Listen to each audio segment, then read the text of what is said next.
இல்லை, நான் பண்ணுறதே சரி, நான் அவாகத்தை வாங்கிறதே சரி, அது எவ்வளோ சீக்கிரம் அவனுடைய உலக பிரகாரம் ஞானம், மேன்மை, அறிவு, ஆற்றல் எல்லாத்தையும் செலவு பண்ணி, ஆசி பாத்தியெல்லாம் செலவு பண்ணி சீக்கிரமாக விவகாரத்தை வாங்கிட்டு வெளிலேருந்து வந்துடுமா. அதுலேருந்து அதுக்கு என்ன காரணம் சொல்லிக் கொடுப்பாங்க நம்மளுக்கு தெரியாதா? என்ன காரணம் சொல்லிக் கொடுப்பாங்க? அவளுக்கு கள்ள தொடர்புக்குன்னு சொல்கிறானுவான், இவனு வாய்க்கு அதை சொல்லுவான், அந்த அம்மாக்கிட்டேயும் சொல்லி தருவான், அந்த யாரையும் வச்சுன்னுக்கிறார் சொல்லுன்னு. இது மாதிரி தான் இது. ஒன்று ஆரம்பிச்சிங்கனாக்கா அது போய் லேண்டப் ஆகிடும்.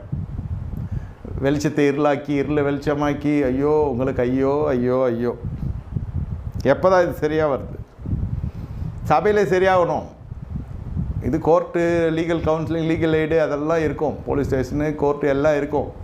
நமக்கு வேணாம் அதெல்லாம். உங்களுக்குள்ளே பரிசுத்தவான்கள் உண்டல்லவா, கொரிந்தியரில் வாசிக்கிறோம். உங்களுக்குள் வாக்குவாதம் உண்டு என்று கேள்விப்படுகிறேன், நீங்கள் ஏன் உலகத்தாரை போல வெளியில் போகிறீர்கள்? ஏன் உங்களுக்குள்ளே பரிசுத்தவான்கள் இல்லையா? பேசி தீர்க்க முடியாதான் பவுல் கேட்குறார் கொரிந்து சபையை பார்த்து.